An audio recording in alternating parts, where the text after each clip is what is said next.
Today's June 26th in the year 2003. I'm Karen Herman with the Archive of American Television, and it is my great pleasure to be interviewing Fred Steiner at his home in Santa Fe, New Mexico. I'd like to get some information about your early years and influences. And our first question is, what was your name at birth? Frederick, Frederick. Steiner, Steiner. No middle name. Do you have any nicknames growing up? Well, my mother would call me Freddie, and when I went to college, everybody called me Fritz. Why, I don't know. When were you born? February 24, 1923. When? Where? New York City. Is that where you grew up? Mostly, yes. At the age of a few years, my folks moved out to Hollis on Long Island, and then we moved back to Manhattan, I think when I was about 10 years old. So basically, yes, grew up in Manhattan. What was your father's name? George Steiner, and he was a wonderfully talented violinist, composer, and conductor. And I could go on and on about him, but he was a child prodigy, born in Budapest, Hungary, and he studied with great composer Kodály, Kodaly, and he studied violin with the great Hungarian violinist Hubay, Hubay. So he was enormously talented. And just one other word about him. When he came to this country, he was about 21 years old, and he got into playing in the silent film theaters, particularly because one of them, the big Capitol Theater in New York, was the director was a Hungarian, and the Hungarians are obviously kind of stick together because they have a lot of trouble with English. Anyway, he began to play in the silent film theaters like the big Capitol Theater and so on. And when I was born, actually, he was away with the Wagner Opera Company. So, but he was obviously a great influence in my life. What do you think his greatest influence on your music has been? I think just growing up with music, growing up with a father like that, and he had a great collection of records. He was an avid listener. Of course, we're talking about the days of the 78s. He had a great collection of orchestral scores, published scores, and I would consult them. And then he was an avid chamber music player, and he'd have string quartets like maybe once a month. And me and my sister, we'd sit and listen, and we're just soaking in music, all the time. Did he encourage you to go into music? No, as a matter of fact, not. It was a very difficult life, and especially for a musician during the Depression years. And he has some really vivid memories of the hardships there and trouble he had finding work and so on. And it was just too hard a life. He didn't discourage me, but he didn't want me to become a musician. He said, it's too hard, Freddie. Yeah. Talk a little about your mother. She was also born in Hungary. She came over here when she was very young, probably by the age of 5. She was the youngest of a brood of about 7 brothers and sisters. And so she became sort of the breadwinner of the family, not at the age of 5, of course, but most of her sisters and brothers were the artistic type, architects, painters, wood carvers, and so on. And they were not terribly good at earning a living. So anyway, but she worked almost all her life doing something or other. She was an avid progressive, and I was brought up that way too. Demonstrating against this and that, all that kind of stuff. And as a matter of fact, she was marvelous. She worked until, into her 80s, and she volunteered at the hospital when she was in her 80s, and she told a story about how that she was so indignant when they had to let her go at the age of 86. Anyway, she was marvelous, and she was not a musician, but my recollection is she could sing songs, and she knew some of the popular 20s songs, and she could pick out a tune on the piano and so on. What was her name? Adele. Did you, And they met apparently. There was a mutual friend, another Hungarian, who introduced the two of them. And it was not more than a year after he arrived in this country that they were married. So I kind of admired him for being a fast worker like that. Although just who snagged whom is still open to question. you mentioned you had a sister. Any other siblings? No, just a sister, yeah. What was her name? Her name was Kathleen originally, but she changed it to Kay. Did you have any hobbies growing up? Oh, yeah, I love trains. I love trains, and I collected stamps. And yeah, those are my two big passions. Did you play an instrument? Yeah, I started piano when I was 6, and then I took up the cello when I was 13. And that's about it. I stayed with the cello through conservatory and so on. And of course, the piano was important. I got a scholarship at Oberlin because I was a double threat. I could play cello and piano.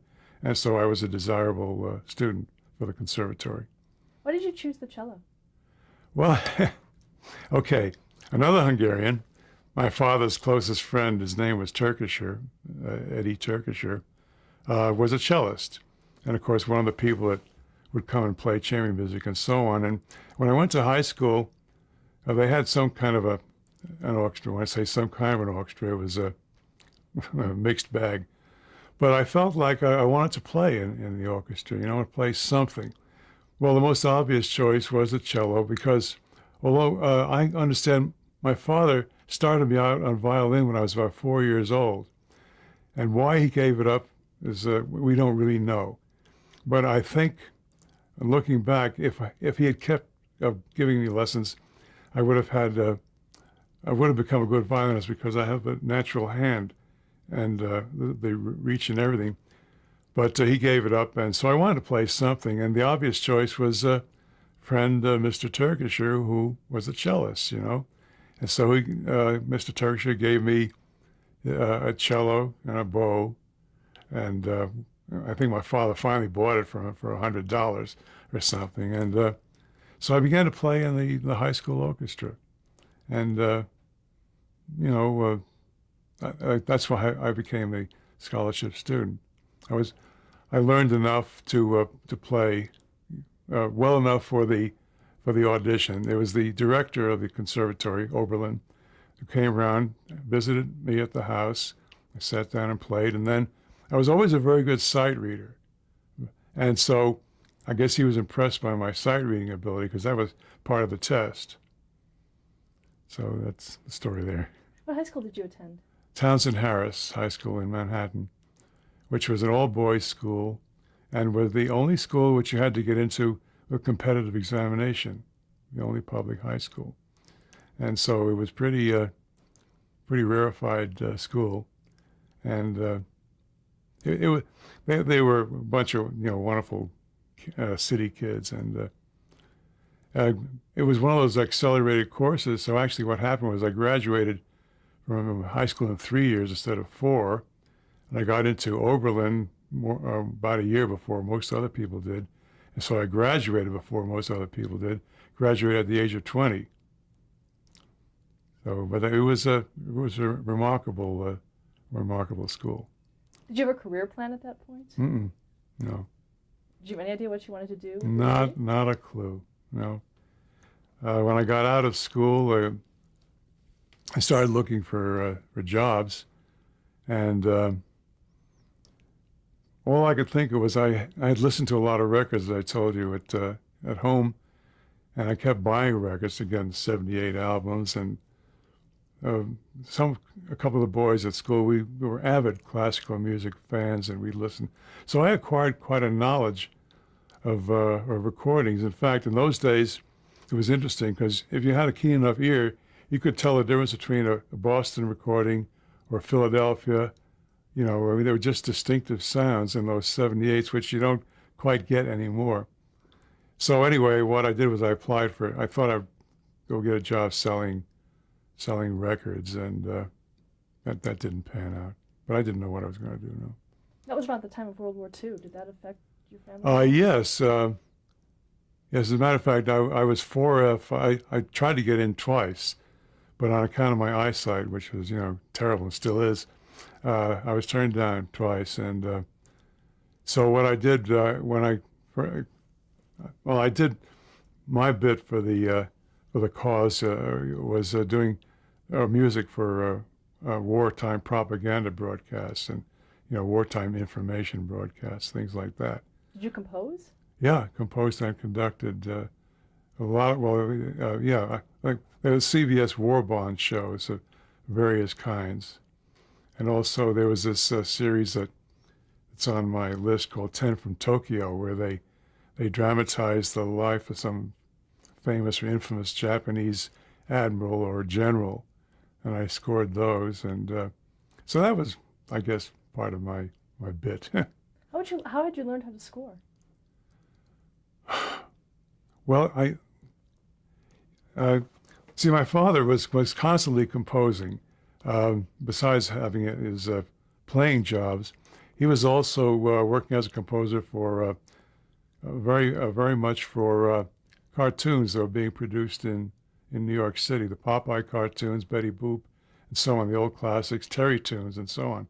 And he was working at home.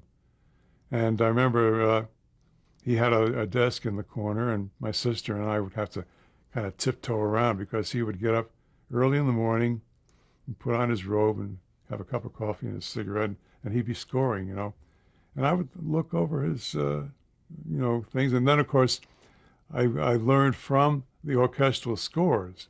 If I had a question about, like, for example, why does the viola have a different clef from the violins, Or why is the clarinet in a different key from the violins, And my father would explain that to me.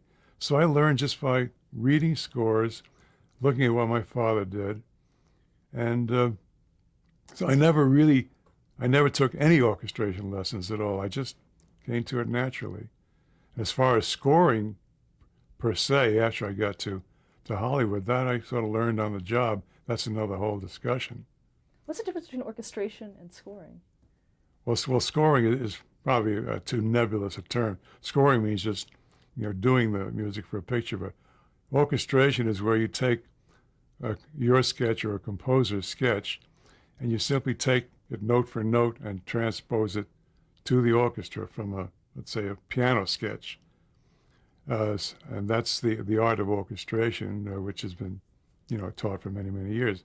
But it's just taking the score and making the sketch, that is, and on a score paper, you'll see lines for the woodwinds, lines for the brass, lines for the strings, for the drums, and so on.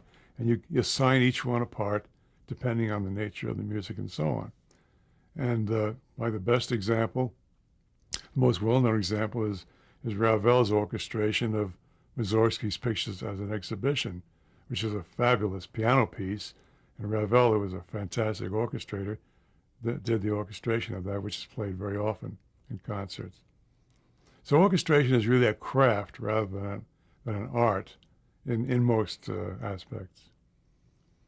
Do you remember what your first job in radio was? Yeah, pretty much so.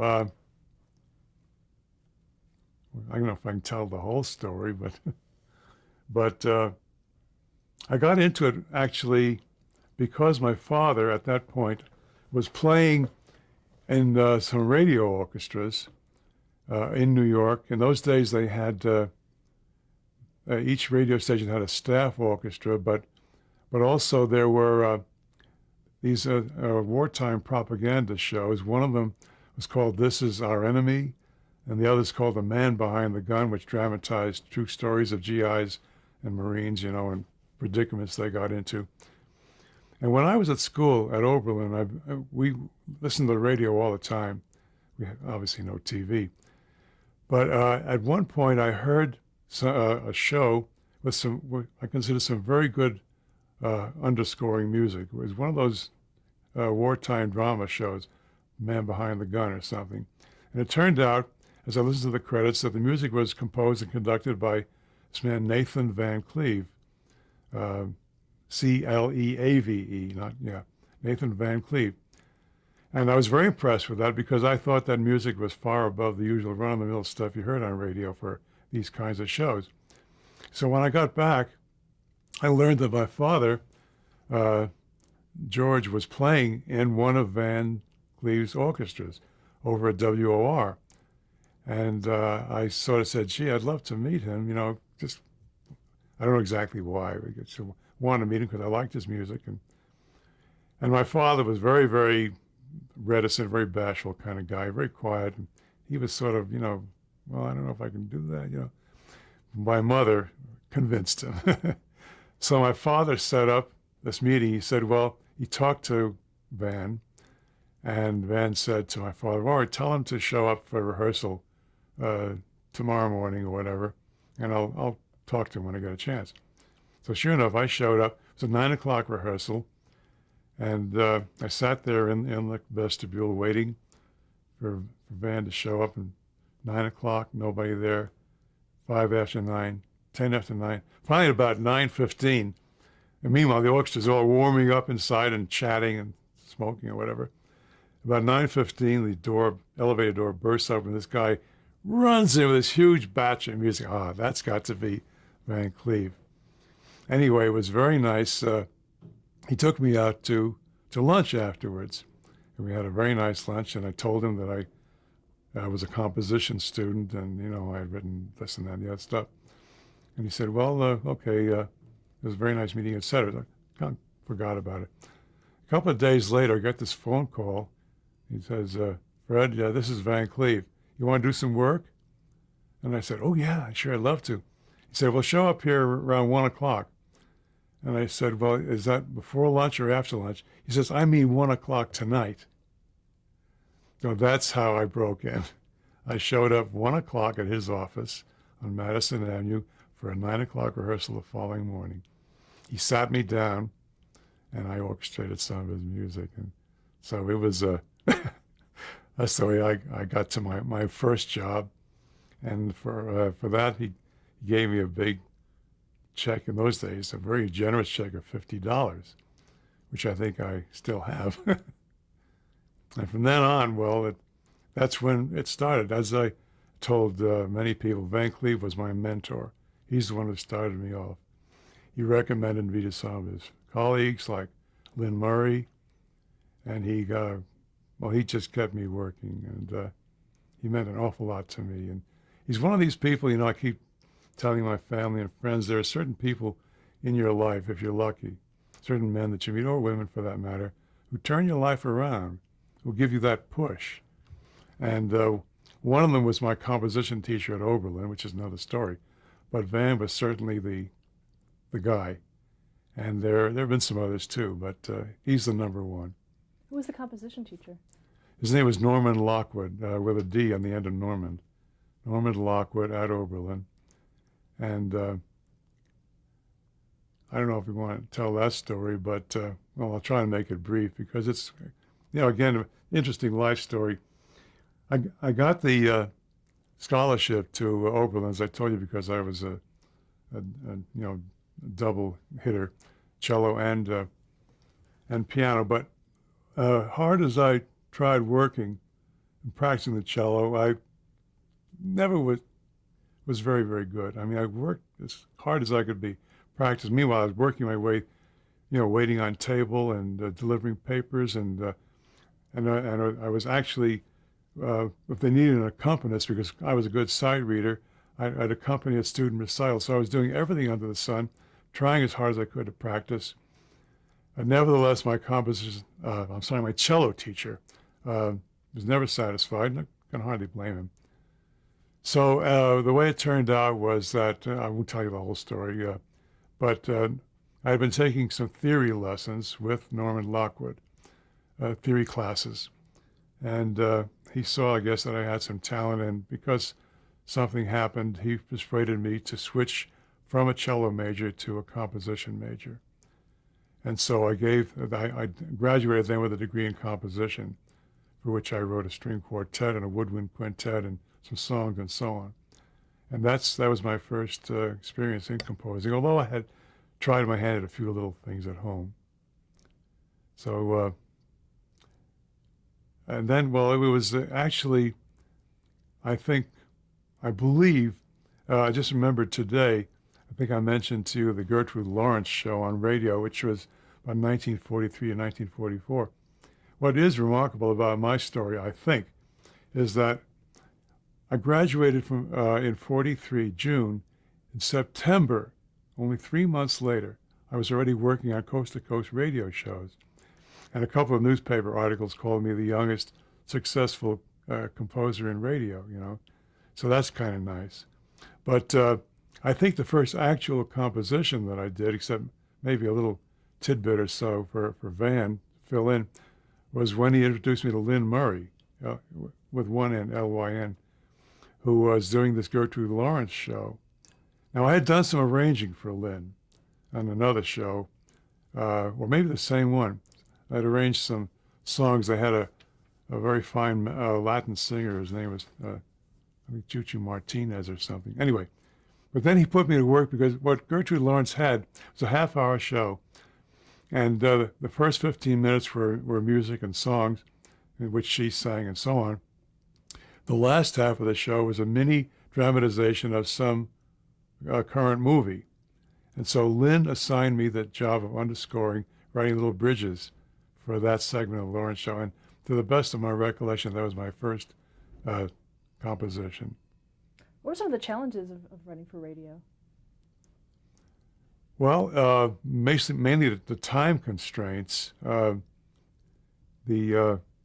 I think the main challenge is not so much in composing as the conducting, because you remember it was all live, 100% live, in those days in 1943. So,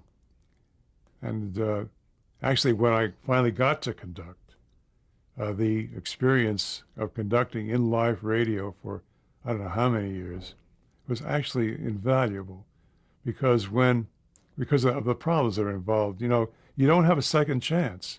It's live. You make a mistake, too bad, you know. So you don't make mistakes. Sorry, you do not make mistakes in live radio. And which is not to say maybe I did make some, I don't know. But that kind of discipline, that kind of awareness and you know, just plain hard work and attention and concentration.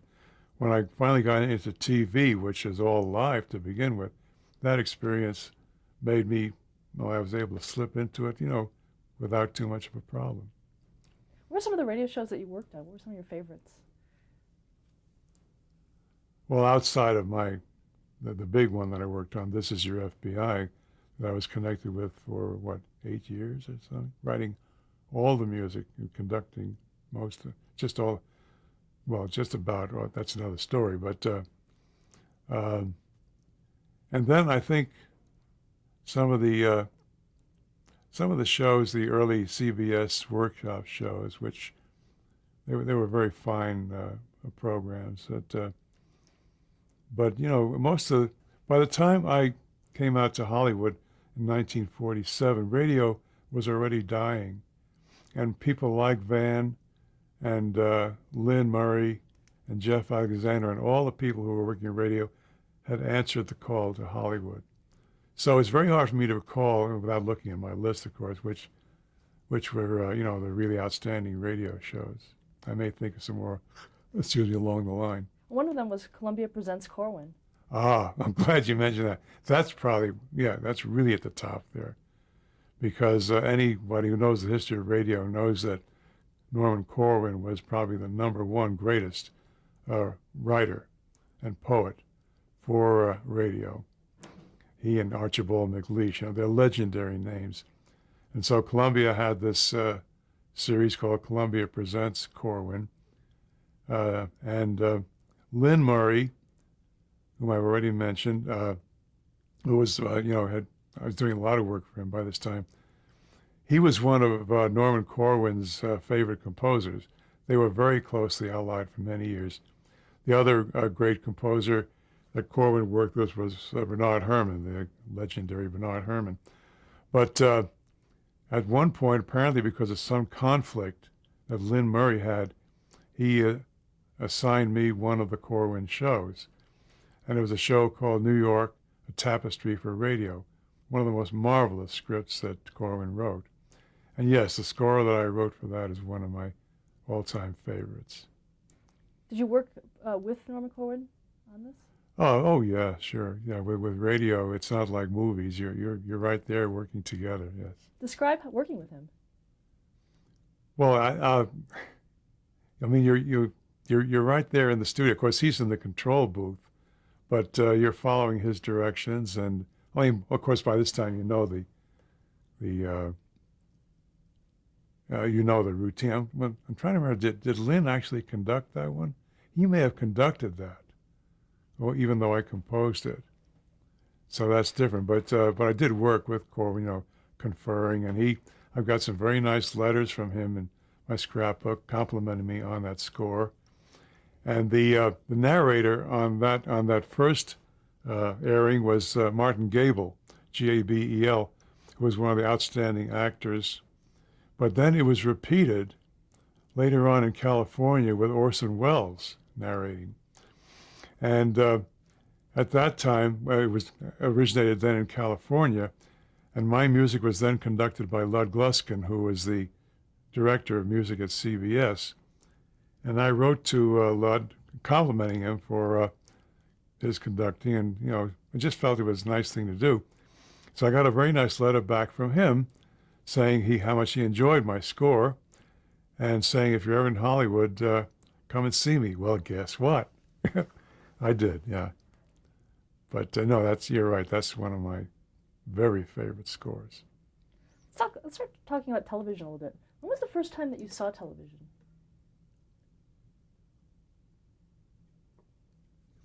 Well, we were one of those families who resisted. We didn't want to watch television. We really didn't. We held out for a long, long time. Can't tell you how many years, but we were still in California, in the 50s or so. And I guess the only time I finally decided to give in and buy a set was when I began to realize I'm not going to miss some of my shows if I don't. So it's very hard to remember, but gosh, well, it was obviously, I guess, the middle late 40s when TV first started to come in, because we moved to, well, maybe not. Maybe it was after we moved to California. Because, yeah, that's when I started working in TV, of course. I was still in radio in those days. So, yeah, sometime around, let's say, the late 40s. But we did hold out. Why were you so resistant to television? Well, a lot of people were in those days. It was wasn't much fun to look at, and there wasn't much on, and we figured the kids wouldn't do their homework, and it would take up too much of it, the usual alibis that people had for not watching it. I mean, I still know a lot of people who don't watch TV for various reasons. Okay, let's stop here to change the tape. All right.